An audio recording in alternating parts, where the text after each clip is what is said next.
Spotify killed something nobody talks about: the thrill of finding that one perfect song after hours of searching. Before algorithms decided what you should hear, discovering music was an actual skill. We'd risk computer viruses on LimeWire for a single track. We'd spend £15 on a CD hoping the whole album was good. We'd sit by the radio for hours waiting to record one song. And here's the shocking part. A 2024 Stanford study found that people who discovered music before streaming report 73% higher emotional attachment to their favorite songs than algorithm-fed listeners. Number 5 on this list reveals the illegal thing literally everyone did that built stronger music connections than any playlist ever could. Chapter 1. The Digital Revolution's First Blood. At number 15, we witnessed the birth and murder of Napster, the 751 days that changed everything. June 1999 to July 2001. For exactly 751 days, humanity experienced true musical freedom, and it was absolutely glorious. Sean Fanning, a 19-year-old college dropout, didn't intend to destroy the music industry. He just wanted to share MP3s with his friends. But his peer-to-peer software accidentally created the world's first infinite jukebox. 80 million users by 2001, every song ever recorded free right now. The interface was brutally simple. Search box, results list, download button. No recommendations, no curated playlist, no because you listen to, just you typing "Smells Like Teen Spirit" and finding 47 different versions from users worldwide. But here's what nobody remembers: the social aspect. You could browse other users' libraries, find someone sharing that rare B-side you wanted, check what else they had. Suddenly you're discovering their entire music taste. It was accidental social networking before social networks existed. The quality was Russian roulette. That Bohemian Rhapsody file might be pristine, or recorded off FM radio with a DJ talking over the intro, or, and this happened constantly, an entirely different song mislabeled. Downloading Enter Sandman and getting Rick Astley was rickrolling before rickrolling existed. Metallica's Lars Ulrich personally killed Napster. His testimony to Congress in 2000 painted file sharers as thieves. The irony? Metallica built their following through tape trading in the 80s, the analog version of file sharing. They climbed a ladder, then pulled it up behind them. If you remember waiting 23 minutes for one song to download on dial-up, smash that subscribe button. We're documenting the death of musical adventure. Chapter 2. The Chaos Years. Number 14 exposes LimeWire, the digital Wild West where anything could happen. 2000 to 2010. If Napster was a rebellious teenager, LimeWire was its psychotic older brother with facial tattoos. LimeWire wasn't just dangerous, it was actively hostile. That Linkin Park album you downloaded, 50-50 chance it's either music or malware that will destroy your computer. That new Eminem track? Could be Eminem, could be a virus, could be porn, could be all three simultaneously. The file names were hieroglyphics. green_day-American_idiot real_320 kbps_not_virus.exe. Narrator, it was definitely a virus. But we developed survival strategies. Files exactly 3.5 megabytes? Probably legit songs. Files ending in .exe? Delete immediately. Multiple versions with identical file sizes? Bot network, avoid. We became digital archaeologists, carefully excavating music from layers of malware. The legendary Bill Clinton virus spread through LimeWire disguised as popular songs. It would email itself to your entire contact list with the subject "Bill Clinton caught with." Clicking the attachment infected your computer and continued the cycle. Millions of computers died for our music libraries. Yet LimeWire gave us 10 years of unlimited music. Every B-side, bootleg, and rare recording ever made. Yes, our computers got AIDS, but we discovered music that Spotify still doesn't have. The risk-reward calculation made sense when you were 16 and broke. At number 13, iTunes legitimized theft by making it expensive. April 28, 2003, Steve Jobs convinced the music industry to sell songs for 79p each. The music industry thought this would kill piracy. Instead, it validated the idea that music wasn't worth much. Think about it. Albums cost £15 in stores. iTunes sold the best songs for 79p. The message? Those other 11 tracks were worthless filler. Why buy albums when you could cherry-pick singles? iTunes didn't kill piracy, it killed the album as an art form. But the iTunes Store did something profound. It made digital music feel real. Your purchases had album art, metadata was correct, no viruses, no mislabeled files. Your library looked professional, organized, legitimate, even if half of it came from LimeWire.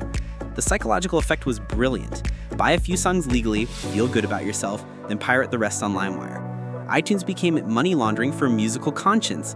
I bought 3 songs this month, so downloading 300 on LimeWire is basically ethical. Chapter 3, the physical artifacts. Number 12, burning CDs was the last form of musical craftsmanship. Between 2000 and 2010, humans burned approximately 200 billion CDRs. That's 25 discs for every person on Earth. We turned bedrooms into record labels. But burning a CD was an art form with rules. Rule 1, never move the computer while burning. 1 vibration equals coaster. Rule 2, Nero burning ROM or Roxio. Nothing else was acceptable. Rule 3, the 80-minute CDR was superior to the 74-minute. Those extra 6 minutes mattered. Rule 4, verbatim or Memorex blanks only. Generic brands had a 30% failure rate. Rule 5, burn speed at 4x for quality, 16x if you're impatient, never max speed. The mixtape CD was a love language. Track order mattered desperately. Start strong but not too strong, build energy, include 1 risky deep cut, end on an emotional note that says, I made this for you. The transitions between songs created narrative, gap between tracks, or continuous mix. That choice defined relationships. Sharpie artwork on the disc was personal branding. Just the track list? Lazy. Full artwork with color coding? Marriage material. Those CD wallet sleeves in cars held more emotional weight than photo albums. Number 11 reveals radio's last stand as cultural gatekeeper. In 2005, Clear Channel owned 1,200 stations. They decided what 247 million Americans heard. DJs still had names you knew. Ryan Seacrest, Carson Daly, Big Boy. They weren't just playing music, they were creating culture. The morning drive shows were appointment listening. You'd sit in your car even after arriving at work to hear the end of a segment. Phone tap, prank calls, War of the Roses relationship drama, celebrity interviews that actually revealed something. But the real power was breaking new artists. When your local station added a song to rotation, that artist's life changed. No algorithm, no data, just a music director saying, this slaps, and suddenly millions hear it 40 times a week. Recording songs off radio was a skill. You needed a blank cassette or CDR ready, fingers hovering over record, patience of a sniper, acceptance that the DJ would talk over the intro, and that anticipation when your favorite song's intro started. Would you catch it clean this time? The rage when the DJ talked over the first 20 seconds? That emotional investment made the song yours. Chapter 4, the physical pilgrimage. Number 10, Tower Records was the cathedral of music consumption. Until 2006, Tower Records was holy ground. Not just a store, a pilgrimage site for music worship. The Tower Records on Sunset Boulevard in LA was 25,000 square feet across 3 floors.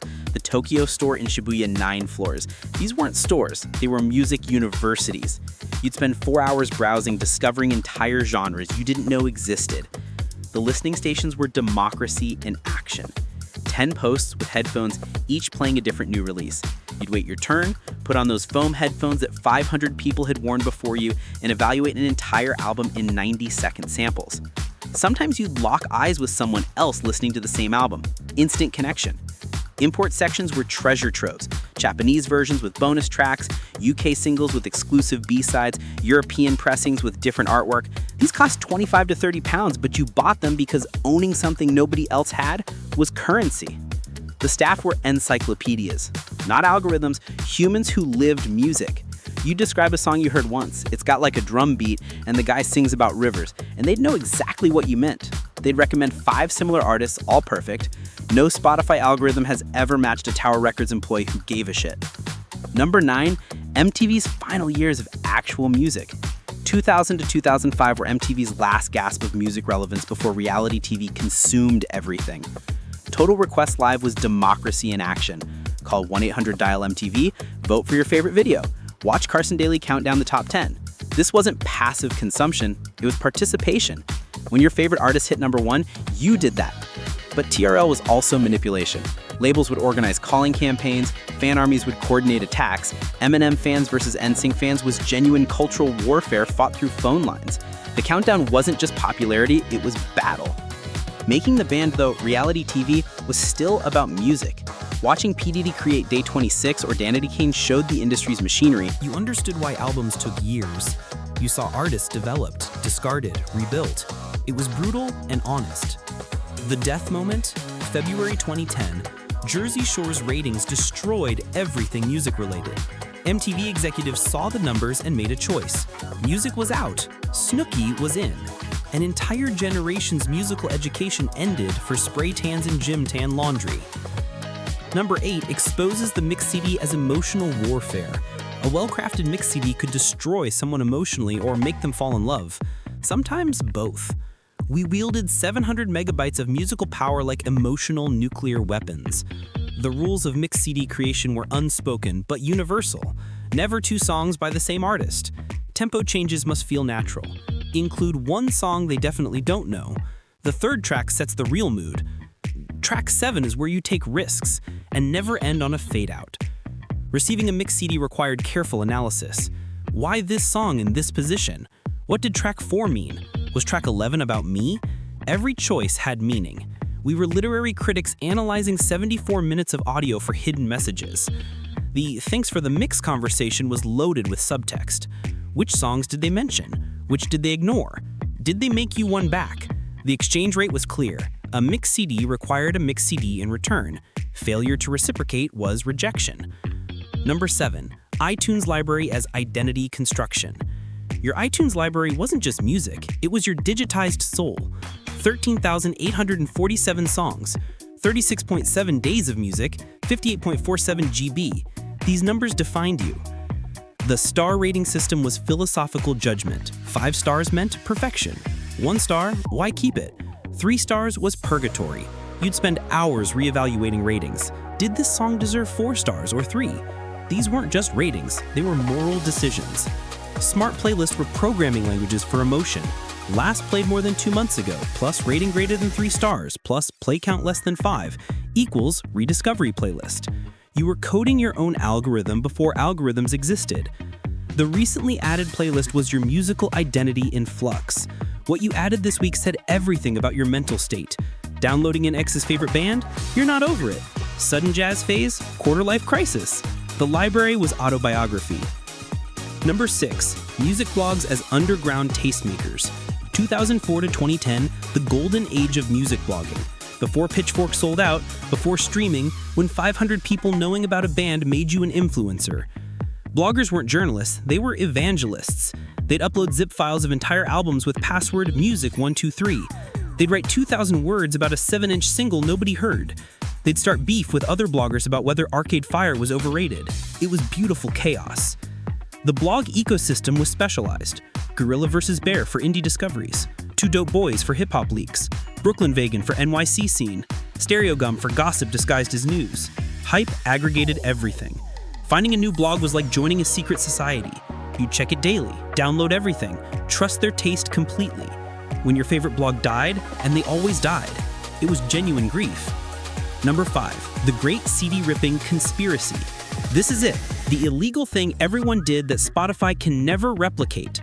Libraries, friends, coworkers, we turned CD sharing into communist revolution. Public libraries were unintentional pirates. They'd have 5,000 CDs. You could check out 10 at once, rip them all in one night, return them, check out 10 more. In 6 months, you'd have everything the library owned. Completely legal, completely devastating to sales. Can I borrow that CD? Was code for I'm stealing this music. Everyone knew, nobody cared. You'd loan out a CD knowing it would be ripped. You'd get it back and ask what they thought, not about borrowing it, but about stealing it. Office CD swaps were organized crime. Someone would bring in a 500 gigabyte hard drive. Everyone would copy their music onto it. By lunch, everyone had everyone else's entire library. Thousands of albums exchanged in hours. IT departments knew but looked away. This created deeper connections than any algorithm. When someone handed you their iPod saying, "Check out my library," they were sharing their soul.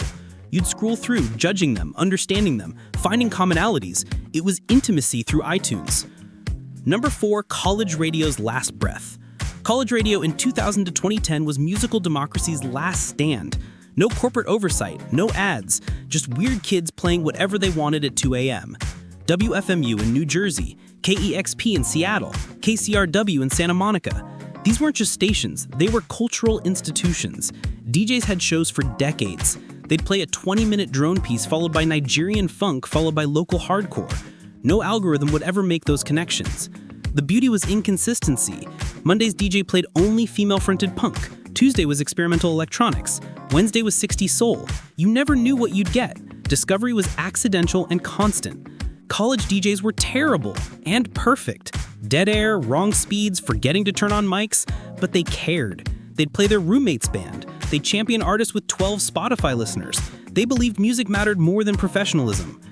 When iHeartRadio bought everything and Clear Channel consolidated the rest, these stations were the resistance. They still exist, streaming online, but the local connection is gone. A college kid in Ohio doesn't accidentally discover WFMU anymore. Number 3, peer pressure as quality control. Before algorithms, your friend's judgment determined your library.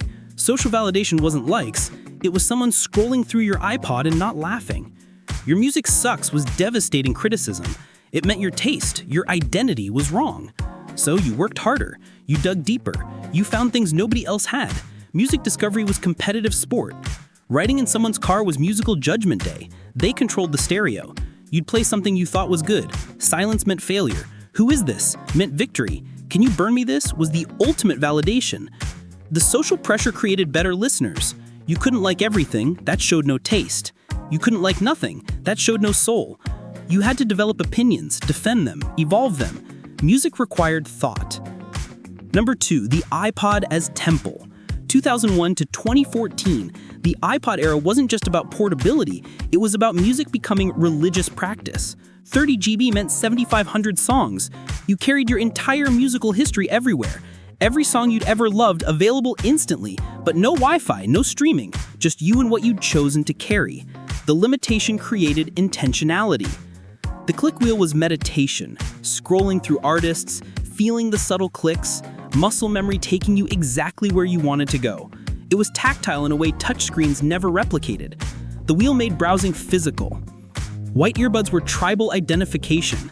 See someone with white earbuds on the subway? They were your people, the head nod acknowledgement, the cable management techniques, the way you could tell someone's music taste by how they held their iPod.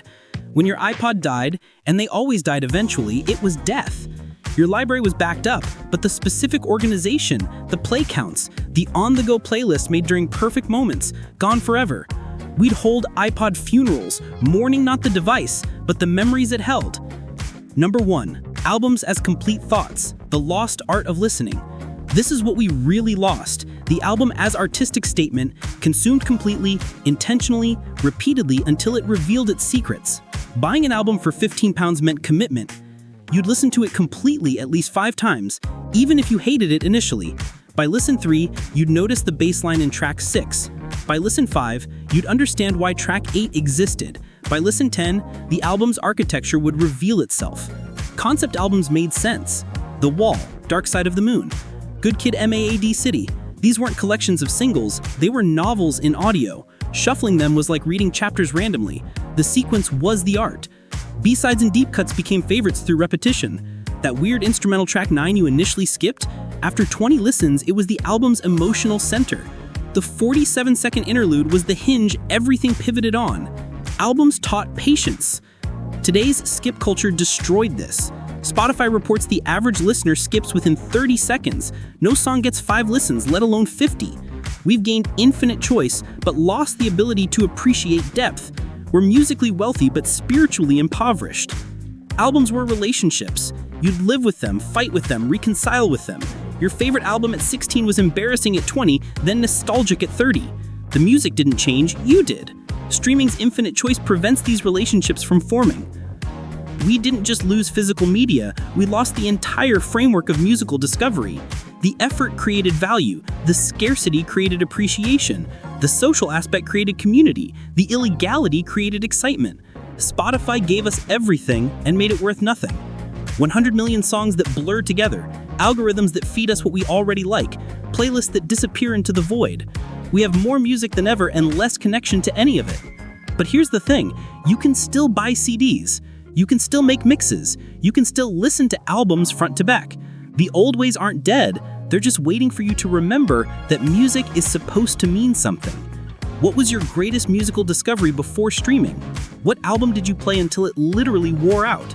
Drop your stories below if you remember when finding music was an adventure. If you missed the click wheel, the burn speed settings, and the anticipation of a download completing, subscribe to Before Wi-Fi. We're preserving the memories that algorithms can't understand.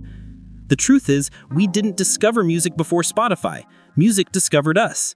And now, we're just consuming content wondering why it all feels empty.